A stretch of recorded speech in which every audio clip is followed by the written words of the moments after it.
নবীজি বলেন, কোন বান্দাকে যখন কবরের মধ্যে রাখা হয়, রাখার পর ওয়াতুল্লিয়া, আমাকে আপনাকে মরণের পর যখন বাসতলায় রেখে আসা হবে, আসার পর তুওয়াল্লিয়া, আমাকে আপনাকে যখন পিছনে রাইখা, যাহাবা আসহাবুহু, সাথীরা যখন চলে আসবে। একবার কল্পনা আলেন, রাতের বেলা বিছানায় যখন বালিশে যখন মাথাটা লাগানোর পর কল্পনা করেন আমি মারা গেলাম, যাওয়ার পর বাসতলায় কোন কবরের মধ্যে আমাকে রেখে আমার আত্মীয় স্বজন চলে আসছে, ব্যাপারটা কেমন একটু চিন্তা করেন।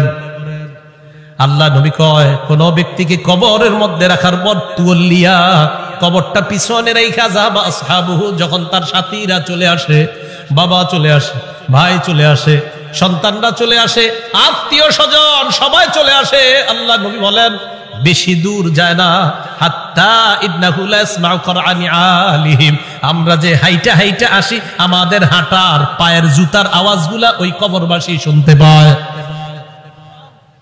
শুনে কেন শুনে জানেন? ওই মুহূর্তে তার দেহের মধ্যে আত্মাটা আল্লাহ দিয়ে দেয়। কেন দেয়? ফায়াতিয়ানিহি মালাকান, দুইজন ফেরেশতা তার কাছে আসে। এটা আবু দাউদের বর্ণনা আর বুখারীর বর্ণনা। আতাহু মালাকান ফাআকআদা, আবু দাউদের বর্ণনা ফায়ুকঈদানি, দুই ফেরেশতা এসে তারে বসায়, বসানোর পর তারে প্রশ্ন করে। এর মধ্যে তিন প্রশ্নের মধ্যে একটা প্রশ্ন হলো আল্লাহ নবীর ব্যাপারে জানতে চায়, তাকে চিনুনি?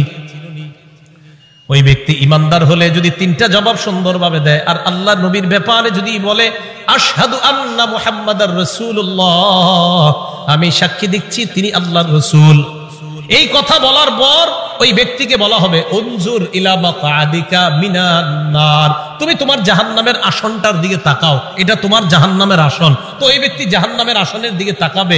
এরপর বলা হবে আবদালাকাল্লাহু মাকআদাম মিনাল জান্নাহ, জাহান্নামের আসনের পরিবর্তে আল্লাহ তোমাকে জান্নাতের আসন দান করছে। আবু হুরায়রা রাদিয়াল্লাহু তাআলা আনহুর বর্ণনা, তিনি বলেন খরাজা রাসূলুল্লাহ সাল্লাল্লাহু আলাইহি ওয়াসাল্লাম যাতা ইয়াউমিন আও যাতা লাইলা, একদিন রাতে অথবা দিনে রাসূল বাসা থেকে বের হলেন। কোথা থেকে বের হইছে? রাতে বা দিনে।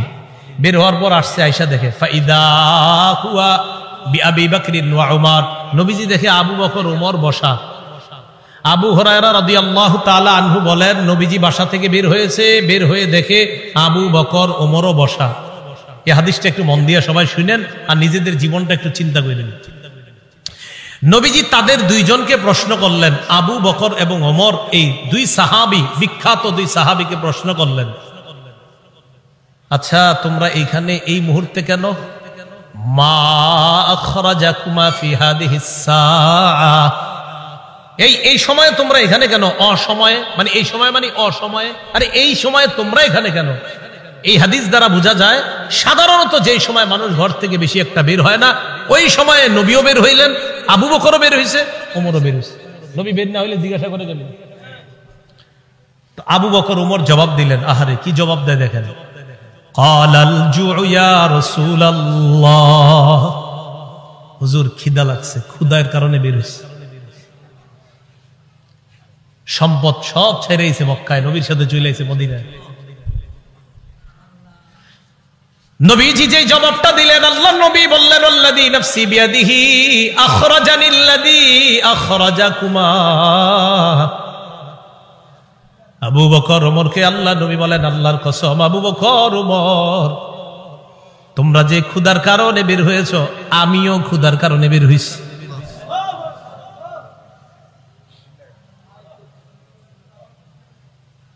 আমি যখন এটা পড়ছি, বিশ্বাস করেন কি দেখেন, দুই সাহাবীর আগে বলছে কেন বেরোছো? হুজুর ক্ষুধা। নবীজি কয় আমিও তো ক্ষুধায় বেরোছি। কওমু, চলো আমার সাথে চলো। ফাকামু মাআ, দুই সাহাবী আল্লাহ নবীর সাথে চললেন। ফাআতা রাজুলাম মিনাল আনসার, এক আনসারী সাহাবীর বাড়িতে গেলেন। ফাইদা হুয়া লাইসা ফি বাইতিহি, সাহাবী বাড়িতে নাই। রাআতহুল মারআ, ঘর থেকে আনসারীর বিবি দেখা ফেলছে, সর্বনাশ, আমাদের বাসায় এই তিনজনকে। আল্লাহু আকবার। মহিলা চিনে ফেলছে, ভিতর থেকে বলতেছে মারহাবা, স্বাগতম স্বাগতম। এমন মেহমান পাইলে কে স্বাগত না জানায়? আরে সাহাবী রাসূলুল্লাহ সাল্লাল্লাহু আলাইহি সাল্লাম আর আবু বকর ওমরকে যখন আনসারী সাহাবীর বিবি দেখলেন, ভিতর থেকে বলা শুরু করলেন, স্বাগতম স্বাগতম, আপনারা ভিতরে আসেন, ঘরে বসেন। নবীজি ঘরে গিয়ে বললেন, আইনা ফুলান, স্বামী কোথায়? মহিলা ভিতর থেকে জবাব দিলেন, যাহাবা ইস্তাজিবু লানা মিনাল মা, হুজুর মিষ্টি পানি আনতে গেছে আমাদের জন্য। এবার দেখেন কি হয়, ইতিমধ্যে আনসারী সাহাবী আসছে। আসার পর সাহাবী দেখে বাসায় নবীজি, আবু বকর, ওমর। আচ্ছা একটু ভাবেন তো মনে মনে, ওই যুগে যদি আপনি হইতেন আর যদি বাড়িতে গিয়ে দেখতেন হঠাৎ নবীজি আর আবু বকর, ওমর আপনার ঘরে।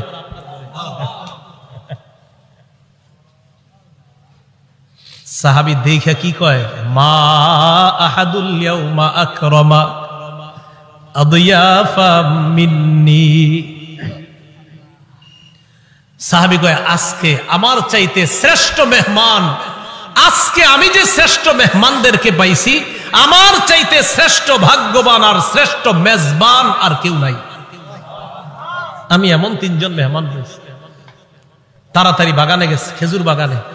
যা আবিল আজ, খেজুরের ছড়ি নিয়ে আসছে, ফিহি বুসরুন আর রতবুন ওয়া ইয়াবিস, শুকনা খেজুর আছে, ভিজা খেজুর আছে, কাঁচা খেজুর আছে। আইনা কয়, যেটা মন চায় এটা খায়। আখজাল মুদিয়া, ছুরি নিছে, চাকু নিছে। নবীজি কই যাও? হুজুর পশু জবাই করতে হবে। কি জবাই করবে? মাথা মানে পেরেশান হয়ে গেছে, আমার এই 3 মেহমানকে কেমনে মেহমানদারি করবে? পশু জবাই করতে হবে। নবী কয়, ইয়াকা ওয়াল হালুব, এই তুমি আবার মাথা গরম কইরা দুধালু কোন পশুরে জবাই করো না। দুধ দেয় যে পশু, বর্তমানে দুধ দিতেছে, এরকম পশু জবাই করো না। জি ঠিক আছে। ফাযাবাহা লাহুম, স্বাভাবিক একটা বকরি জবাই করছে। নবীজিরে গোস্ত দিয়ে, খেজুর দিয়ে, মিষ্টি পানি দিয়ে মেহমানদারি করলেন। করার পর যে কথাটা নবী বলছে, এটা বলার জন্য আপনাদেরকে লম্বা হাদিসটা শুনাইলাম। নবীজি আবু বকর ওমরকে বললেন, আবু বকর ওমর, বাহিরে আসছিলা কিভাবে বলো তো? হুজুর ক্ষুধায় আম করে বাহিরে নিয়ে আসছে। নবীজি কয়, আবু বকর ওমরকে বললেন, এখন খাইছো? কয় হ্যাঁ। নবীজি বললেন, লাতুস আলুন্না আন হাদা ইয়াউমাল কিয়ামাহ, এই যে খানাগুলা খাইছো না, পেট ভরছো না, এই ব্যাপারেও কিয়ামতের ময়দানে আল্লাহর কাছে জবাবদিহিতা করতে হবে। অবশ্যই অবশ্যই তোমাদেরকে এই ব্যাপারে জিজ্ঞাসা করা হবে।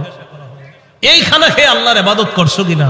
এই খানা খেয়ে তুমি সঠিকভাবে চলছো কিনা? আল্লাহ তোমারে খাওয়াইছে, খাওয়ানোর পর আল্লাহর হুকুম তুমি পালন করছো কিনা? এই ব্যাপারে জিজ্ঞাসা করা হবে। বুঝাইতে চাইলাম, এই সূরা তাকাসুরের শেষে কি বলতেছে দেখেন। প্রথম দিকে বললেন সম্পদের কারণে আমারে ভুলা যাও, এরপরে বললেন কবরকে স্মরণ করো, শেষের দিকে বললেন এই নিয়ামতের ব্যাপারে জিজ্ঞাসা করব। কিন্তু আল্লাহ বলেন, আল্লাহকুমুত তাকাসুরু হাত্তা যুরতুমুল মাকাবির, সম্পদের প্রাচুর্যতা, প্রাচুর্যের প্রতিযোগিতা তোমাদেরকে আল্লাহ থেকে বিমুখ করে দিয়েছে, আল্লাহ থেকে দূরে সরায়া দিয়েছে। তাহলে আল্লাহকুম তোমাদেরকে ভুলিয়ে দিয়েছে, আত-তাকাসুর প্রাচুর্যের প্রতিযোগিতা আল্লাহ থেকে ভুলিয়ে দিয়েছে, ভুলিয়ে রেখেছে, তোমাদেরকে গাফেল করে রেখেছে। কতদিন? হাত্তা যুরতুমুল মাকাবির, কবরে যাওয়া পর্যন্ত তোমাদের এই প্রতিযোগিতা চলতেই থাকবে। কবরে যাওয়া পর্যন্ত তোমাদের এই প্রতিযোগিতা চলতেই থাকবে। তো এই কথাটা আল্লাহ পাক রব্বুল আলামিন জানিয়ে দিলেন। সহিহ বুখারীর বর্ণনা 6425 নম্বর হাদিস। এই হাদিসটা বুঝার আগে বুঝেন, বাহরাইনের গভর্নর নবীজি যাকে বানিয়েছিলেন তার নাম আলা ইবনুল হাজরামি, নবীর এক সাহাবী। তাকে নবীজি বাহরাইন দেশের আমির বানাইলেন। বাহরাইনের নাম শুনি না আমরা?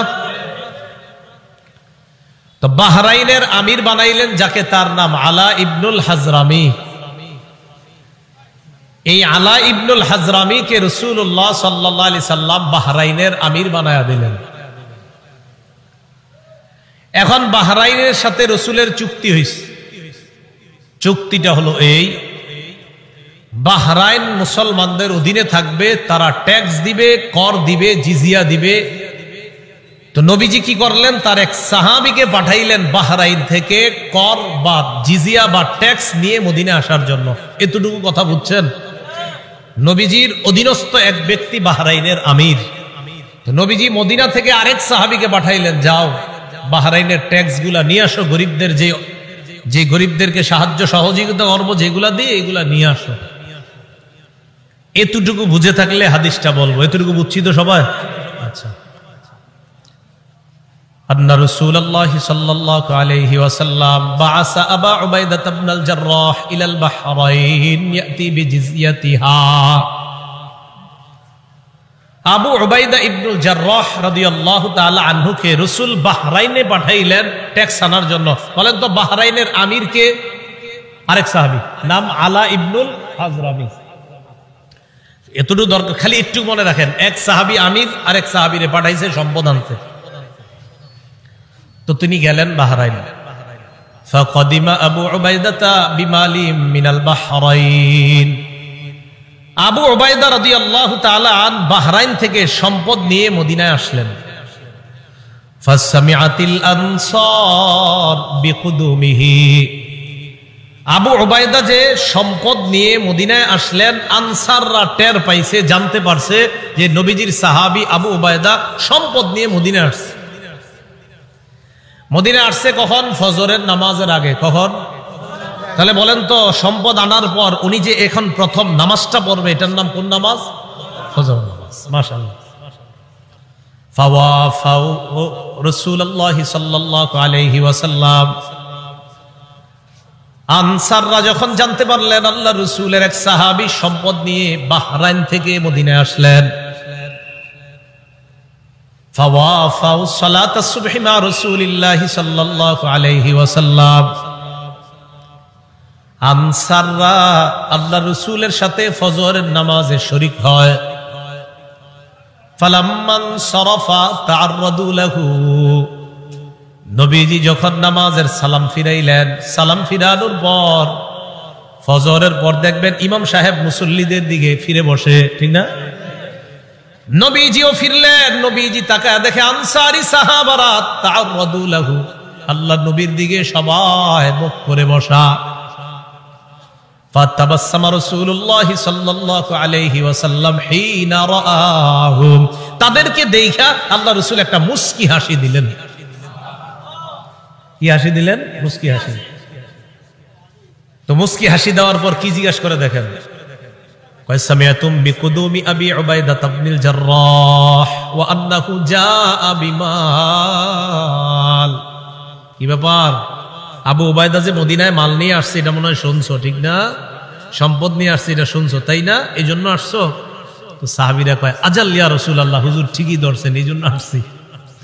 নবীজি তাদেরকে দেখে একটা মুস্কি হাসি দিলেন। নবীজি হ্যাঁ আমি বুঝতে পারছি। এবার আল্লাহ নবী বললেন, আবশিরু, সুসংবাদ গ্রহণ করো, আমিলু মা ইয়াসুররুকুম, তোমরা আশা করো যা তোমাদেরকে আনন্দিত করবে। তবে একটা কথা শোনো, মাল ফাকর আখশা আলাইকুম, তোমরা গরিব হয়ে যাবা, দরিদ্র হয়ে যাবা, এই দারিদ্রতার আশঙ্কা তোমাদের ব্যাপারে আমি করছি না। ওয়ালাকিন আখশা আলাইকুম আন তুবসাতা আলাইকুমুদ দুনিয়া কামা বুসিতাত আলা মান কানা ক্বাবলাকুম, তবে আমি আশঙ্কা করছি দুনিয়া তোমাদের সামনে এমন ভাবে বিছায়া দেওয়া হবে যেমন অতীত জামানার মানুষের সামনে দুনিয়া বিছায়া দেওয়া হয়েছে। প্রচুর সম্পদের মালিক হবা তোমরা, এটা আমার আশঙ্কা। আমি এই আশঙ্কা করি না তোমরা গরিব হবা, বরং আমি এই আশঙ্কা করছি অতীতের মানুষের মতো তোমাদের প্রচুর সম্পদ হবে। তারপর কি আশঙ্কা করি জানো? ফাতানাফাসুহা কামা তানাফাসুহা, আমার আশঙ্কা তারা যেমন সম্পদের প্রতিযোগিতা করছে তোমরাও সম্পদের প্রতিযোগিতা করবা, এটা আমার আশঙ্কা।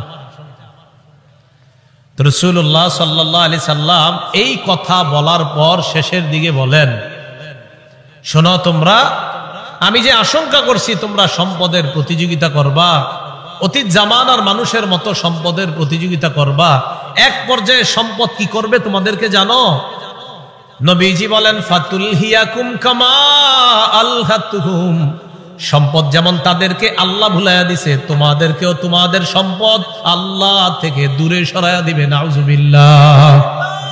হাদিস দ্বারা বোঝা যায় সম্পদ বেশি হওয়া দোষের না, কিন্তু সম্পদ বেশি হইলে যদি আল্লাহরে ভুলে যায় মানুষ, এটা দোষের। সম্পদ বেশি হয়ে যদি কারে ভুলে যায়? সম্পদ দিছে কে? এখন আল্লাহ ভুলে গেছে। নবীজি বলেন আমার আশঙ্কা অতীত জামানার মানুষ যেমন সম্পদ পেয়ে প্রতিযোগিতায় নাইমা আল্লাহরে ভুলে গেছে, তোমরাও আল্লাহকে ভুলে যাবা, এটা আমার আশঙ্কা। আল্লাহ আমাদেরকে হেফাজত করুন। তো এই কথাটাই আল্লাহ বললেন, আল্লাহকুমুত তাকাসুর, সম্পদের প্রাচুর্যের প্রতিযোগিতা তোমাদেরকে আল্লাহর ইবাদত থেকে দূরে সরে রাখছে, গাফেল করে রাখছে। কতদিন জানো? হাত্তা যুরতুমুল মাকাবির, কবরে যাওয়া পর্যন্ত এই অবস্থা চলবে। মুসলিম শরীফের একটা হাদিস শোনেন, আমাদের মাদ্রাসার পাঠ্যপুস্তক অনুসারে 2958 নম্বর হাদিস, আর যারা মোবাইলে পকেটে রাখেন এই মোবাইল অনুযায়ী 7310 নম্বর হাদিস। আবার কইলা মিলেনি আছে অনেকে। তো মুসলিম শরীফের আপনারা যারা মোবাইলে অ্যাপস চালান সেটাতে 7310 দেখেন মিলবে 100%। আর আমাদের মাদ্রাসার পাঠ্যপুস্তক অনুসারে 2958 নম্বর হাদিস। এই হাদিসের মধ্যে আসছে রাসূলুল্লাহ সাল্লাল্লাহু আলাইহি ওয়াসাল্লাম বলেন, ক্বালা রাসূলুল্লাহ সাল্লাল্লাহু আলাইহি ওয়াসাল্লাম ইয়াকুলু ইবনু আদম মালি মালি ওয়া হাল্লাকা ইয়া ইবনা আদম ইল্লা মা আকালতা আও লাবিস্তা আও তাসাদদাকতা। হাদিসটা মন দিয়ে শুনেন, আগে আমার সাথে বলেন। আদম সন্তান কয় আমার সম্পদ আমার সম্পদ, নবীজি কয় তোমার সম্পদ তোমার সম্পদ। একজনে কয় আমার বাড়ি আছে, আমার গাড়ি আছে, আমার মার্কেট আছে, আমার 10টা দোকান আছে। আদম সন্তান এগুলা বলে, নবীজি কয় থুর মিয়া তোমার মাত্র 3টা জিনিস আছে। না আমরা কই আমার 10 কাঠা জায়গা আছে, 20 বিঘা জমিন আছে, নবী কয় 3টা জিনিস আছে। এবার মন দিয়ে শোনেন হাদিসটা, বলেন আমরা বলি আমাদের এটা আছে সেটা আছে, নবী কয় সম্পদ 3টা, বলেন কয়টা? 3টা। ক্বালা রাসূলুল্লাহ সাল্লাল্লাহু আলাইহি ওয়াসাল্লাম ইয়াকুলু ইবনু আদম মালি মালি, আদম সন্তান কয় আমার সম্পদ আমার সম্পদ। ওয়া হাল্লাকা ইয়া ইবনা আদম মিন মালিকা ইল্লা মা আকালতা ফাআফনাইতা, ও আদম সন্তান তোমার 3টা সম্পদ। 1 নাম্বার সম্পদ যা খাইলা, খাওয়ার পর শেষ করলা, পিছনের রাস্তা দিয়ে বের করলা, এটা তোমার 1 নাম্বার সম্পদ। যা খাইছেন এটাই সম্পদ, এটাই তো সম্পদ। 2 নাম্বার আওলা বিস্তাফা আবলাইতা, কাপড় পরতে পরতে পুরাতন হয়ে গেছে অথবা খাটো হয়ে গেছে, ছিঁড়ে গেছে, এখন আর পরো না, এই কাপড়ই তোমার সম্পদ। 3 নাম্বার আও তাসাদদাকতা ফাআমজাইতা, সদকা করতে করতে কিছু সম্পদ তুমি কমিয়েছিলা, তোমার মনে হচ্ছে তোমার সম্পদ কমে গেছে, আমি নবী বলে গেলাম তোমার এই সম্পদটা কমে নাই, এটাও তোমার সম্পদ, মরণের পর আল্লাহর কাছে পেয়ে যাইবা। সম্পদ কয়টা? আমরা কই অনেকগুলা, নবীজি কয় কয়টা? যা খাইছো, যা পরিধান করছো, যা জান সৎকা করছো, শেষ। আমাকে আপনাকে যখন কবরে নিবে, মনে করেন আগামীকালও যদি আমি আপনার কেউ মারা যাই, একটু পরে যদি আমাদের কেউ মারা যায়, বাসতলায় যখন আমাদেরকে এলাকাবাসী নিয়ে যাবে, নবীজি কয় জানো তোমার লাশের সাথে 3টা জিনিস কবর পর্যন্ত যায়, বলেন কয়টা? 3টা। ক্বালা রাসূলুল্লাহ সাল্লাল্লাহু আলাইহি ওয়াসাল্লাম ইয়াত্তাবিউল মাইয়িতা সালাসা, আল্লাহ নবী বলেন কবর পর্যন্ত মৃত ব্যক্তির সাথে 3টা জিনিস যায়। 1 নাম্বার আল আহাল, পরিবার যায়। 2 নাম্বার আল মাল, সম্পদ যায়। 3 নাম্বার আল আমাল, আমল নামা যায়। বলেন কবর পর্যন্ত আমার আপনার লাশের সাথে কয়টা জিনিস যাবে? 1 নাম্বার পরিবার, বলেন 1 নাম্বার, 2 নাম্বার সম্পদ, 1 নাম্বার, 2 নাম্বার, 3 নাম্বার আমল। এবার নবীজি বলেন ইয়ারজিউ ইসনান, 3টার মধ্যে 2টা ফিরে আসবে। ইয়ারজিউল মাল ওয়াল আহাল, সম্পদ ফিরে আসবে, পরিবার ফিরে আসবে। ওয়ায়াবকাল আমাল, আমল নামা থেকে যাবে। আমার আপনার সাথে 3টা জিনিস যাবে, মাল যাবে, পরিবার যাবে, আর আমল নামা যাবে। নবীজি কয় আমল নামাটা ছাড়া আর সব চলে আসবে। আল্লাহ আমাদের সকলকে আমল বাড়ানোর তৌফিক দান করেন। গর্ব অহংকার ছেড়ে সম্পদ যদি কিছু হয় শুকরিয়া আদায় করার তৌফিক দান করেন। তাহলে বলেন তো আমার সম্পদ দেওয়ার মালিককে? সম্পদ পেয়ে মালিককে ভুলে যাওয়া যাবে? আল্লাহ কয় আল্লাহকুমুত তাকাসুর, প্রাচুর্যের প্রতিযোগিতা তোমাদেরকে আল্লাহ ভুলায়া দেয়। তিরমিজি শরীফের বর্ণনা, 2308 নম্বর হাদিসের বর্ণনা, এই হাদিসের মধ্যে আছে কানা উসমান ইবনে আফফান রাদিয়াল্লাহু তাআলা আন ইযা ওয়াকাফা আলা কবরিন বাকা। ওসমান গনি যখন কবরের সামনে দাঁড়াইতেন কান্না শুরু করে দিতেন। হাত্তা ইয়াবুল্লা লিহিয়া, ওসমান গনি কানতে কানতে তার দাড়িগুলা ভিজে যাইত। কিসের সামনে দাঁড়ায়? কবরের সামনে দাঁড়ায়। ফাকিলা লাহু, ওসমানকে বলা হলো তাজকুরুল জান্নাতা ওয়ান নার, আপনি জান্নাতের আলোচনা করেন, জাহান্নামের আলোচনা করেন। ওয়ালা তাবকি, তখন তো কান্দেন না। জান্নাত জাহান্নামের কত আলোচনা আপনি করেন, তখন আপনি কান্না করেন না। ওয়া তাবকি মিন হাযা, আপনি যখনই কবরের সামনে আসেন তখন কান্না করেন কেন? ওসমান গনি জবাব দেয়, সামিআতু রাসূলুল্লাহ সাল্লাল্লাহু আলাইহি ওয়াসাল্লাম ইয়াকুল, আমি আল্লাহ নবীকে বলতে শুনলাম, ইন্নাল কবর আউয়ালুল মানাজিলিল আখিরাহ, নবীজি বলেন ইন্নাল কবর, নিশ্চয়ই কবর, আউয়ালু মানাজিলিল আখিরাহ, কবর হলো আখিরাতের প্রথম ঘাঁটি। আমাকে আপনাকে বাসতলায় রেখে আসার পর আমার আপনার প্রথম ঘাঁটির নাম কবর। বলেন কি নাম? ফাইন্নাজা মিনহু ফামা বাদাহু আইসার। নবীজি বলেন কেউ যদি কবর থেকে রেহাই পেয়ে যায়, পরের ঘাটিগুলা একেবারে সহজ হয়ে যায়। ওয়া ইন লাম ইয়ানজু মিনহু ফামা বাদাহু আশাদ, কবর থেকে যদি কেউ মুক্তি না পায়, পরের ঘাটিগুলা কঠিন হয়ে যাবে। বলেন নাউজুবিল্লাহ। এরপর হাদিসের শেষে বলে, ক্বালা রাসূলুল্লাহ সাল্লাল্লাহু আলাইহি ওয়াসাল্লাম, নবীজি বলেন, মা রাআইতু মানজারান কাত্তু ইল্লা ওয়াল কবরু আফযাউ মিন। নবীজি বলেন, শোনো, কবরের চাইতে এত ভয়ঙ্কর কোন দৃশ্য আমার জানা নাই। নবীজি বলেন, কবরের চাইতে এমন ভয়ঙ্কর কোন দৃশ্য আমার জানা নাই। আল্লাহ আমাকে আপনাকে ওই প্রথম ঘাটিতেই যেন হেফাজত করে। চিন্তা করবেন মাঝে মাঝে শুয়ে যদি চোখটা লাগান, তো চোখ লাগাইলে দেখবেন কিচ্ছু দেখা যায় না। হ্যাঁ, কবরে যাবেন না, কিছু দেখা যাবে না, অন্ধকার। হ্যাঁ অন্ধকার, কবর যে অন্ধকার। আচ্ছা, কবর যে অন্ধকার এটাও হাদিসে আছে। কবর যে অন্ধকার এটা কোথায় আছে? হাদিসে। মুসলিম শরীফের 2104 নম্বর হাদিস, মাদ্রাসা পাঠ্যপুস্তক অনুসারে 956 নম্বর হাদিস। এই হাদিসের মধ্যে আছে, عن أبي هريرة رضي الله تعالى عنه قال أن امرأة سوداء كانت تقم المسجد أو شابا, একজন কালো মহিলা অথবা একজন কালো যুবক মসজিদ ঝাড়ু দিত। কি ঝাড়ু দিত? আপনারা ঝাড়ু দেননি মসজিদ? না, আপনারা শুধু মুয়াজ্জিন সাহেব আর খাদেমের অপেক্ষা থাকবেন, নিজেরা ঝাড়ু দিবেন। মসজিদ ঝাড়ু দিলে দিল সাফ হয়, পরিষ্কার হয়। এক কালো মহিলা অথবা একজন কালো যুবক মসজিদ ঝাড়ু দিত। ফামাতা, হঠাৎ মারা গেছে। মারা যাওয়ার পর সাহাবীরা কবর দিয়ে ফেলছে, নবীরে জানানোর প্রয়োজন মনে করে নাই। বিষয়টা এমন আর কি, ও মারা গেছে, আরে এটা নবীজির আর বলার কি আছে, কবর দিয়ে দিচ্ছে এরকম। নবীজি সাল্লাল্লাহু আলাইহি সাল্লাম প্রশ্ন করলেন, আচ্ছা ওই কালো মহিলাটা না কালো যুবকটা, হয়তো মহিলা হতে পারে না হয় যুবক, আচ্ছা ওই কালো যুবকটাকে দেখছি না কেন, কোথায় এটা ঝাড়ু যে দেয়? সাহাবীগণ বললেন, হুজুর সে তো মারা গেছে। আচ্ছা মারা গেছে মানে? আফালা কুনতুম আযানতুমুনি, তো আমাকে জানাবা না তোমরা? হাদিসের মধ্যে আছে কান্নাহুম সাগগারু আমরাহা আও আমরা, সাহাবীরা বিষয়টা হালকা মনে করছে, তাই নবীরে জানায় না যে হুজুর একজন মারা গেছে, ঝাড়ু দিত, কবর দিয়েছে। নবীজি কো, আমারে জানাইলা না কেন তোমরা? দুল্লুনি আলা কবরিহা আও আলা কবরিহি, তাড়াতাড়ি তার কবর আমারে দেখাও, নিয়ে যাও। ফাদাল্লুহু আলা কবরিহা আও আলা কবরিহি, আল্লাহ রাসূলকে তার কবরের কাছে নিয়ে যায়। নিয়ে যাওয়ার পর ফাসাল্লা আলাইহা, আল্লাহ রাসূল জানাজার নামাজ পড়লেন। আপনারা আবার এই আমল করেন নাকি? এটা রাসূলের জন্য খাস। জানাজার নামাজ পড়ার পর আল্লাহ নবী বললেন, ইন্না হাদিহিল কুবুর মামলুআতুন যুলমান আলা আহলিহা। আল্লাহ নবী বললেন, এই কবরগুলা অন্ধকারে পরিপূর্ণ। নবীজি বললেন, এই কবরগুলা অন্ধকারে পরিপূর্ণ। কবরগুলা বলেন অন্ধকারে, কবরগুলা একবার ভাবেন, চোখটা বন্ধ করে, অন্ধকার, কিচ্ছু দেখা যায় না। আল্লাহ নবী কয় এই কবরগুলা অন্ধকারে পরিপূর্ণ। হ্যাঁ,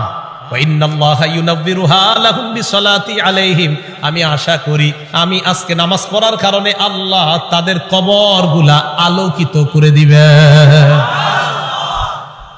খাঁটি ইমানদার যদি হন, যদি ইমান নিয়ে যেতে পারেন, তো আপনার কবর আল্লাহ আলোকিত করে দিবেন। আলাদা মোমবাতি দিতে হবে না, পিসাবরে কবর দেওয়ার সময় বাতি টাতি কত কিছু দেন না, এগুলা দিতে হবে না। পিসাব যদি ভালো হয় এমনি কবর আল্লাহ আলোকিত করে দিবেন, মাথা রাখবেন। তাহলে কবর অন্ধকার একটা জগতের নাম। দুনিয়াতে থাকতে এটা আলোকিত করার ব্যবস্থা করতে হবে। আল্লাহরে বলা, আল্লাহ আমার কবরটা জান্নাতের বাগান বানায়া দিয়েন, আমার কবরটা আলোকিত করে দিয়েন। আল্লাহ বাবা মারা গেছে, বাবার কবরটা জান্নাতের বাগান বানান, বাবার কবরটাকে আপনি আলোকিত করে দেন, এইভাবে বলা। তাহলে কবর অন্ধকার জগৎ, এটা জানলাম। কবরের মধ্যে দাজ্জাল যেমন ফিতনা, দাজ্জাল দুনিয়ার জন্য সবচেয়ে বড় ফিতনা হলো দাজ্জাল। নবীজি কয় এই দাজ্জালের ফিতনার মতো কবরে কারো কারো জন্য ফিতনা হবে, দাজ্জালের ফিতনার মতো ভয়ঙ্কর ফিতনা। মুসলিম শরীফের বর্ণনা আসছে, মা বাইনা খালকি আদম ইলা কিয়ামিস সাআ খালকুন আকবারু মিনাদ দাজ্জাল। আদম নবী থেকে কিয়ামত পর্যন্ত যত সৃষ্টি আছে এর মাঝে সবচেয়ে ভয়ঙ্কর সৃষ্টি হলো দাজ্জাল। দাজ্জাল নবীজি কয় কারো কারো কবরের অবস্থা হবে এই দাজ্জালের ফিতনার মতো। সহিহ বুখারীর বর্ণনা 922 নম্বর হাদিস। এই হাদিসের বর্ণনাকারী আসমা বিনতে আবু বকর রাদিয়াল্লাহু তাআলা আনহা। দিয়ে আপনাদেরকে একটু পরীক্ষা করি, আলেমরা চুপ থাকবেন, অন্যরা বলবেন। আমি হাদিসটা পড়ার পর আপনাদেরকে জিজ্ঞাসা করবো একটা কথা, মন দিয়ে আগে শোনেন, তাহলে সবাই জ্ঞানীরা সচেতন ভাবে জবাব দিতে পারবেন। আগে শোনেন কি বলি, দেখেন আমি পড়ি। আন আসমা বিনতি আবি বকর সিদ্দিক রাদিয়াল্লাহু তাআলা আনহা ক্বালাত দাখালতু আলা আয়েশা। অনুবাদটা শুনেন। আবু বকর সিদ্দিক রাদিয়াল্লাহু তাআলা আনহুর কন্যা আসমা বলেন, আমি আয়েশা সিদ্দিকার কাছে প্রবেশ করলাম। আবু বকর সিদ্দিকের কন্যা আসমা বলেন,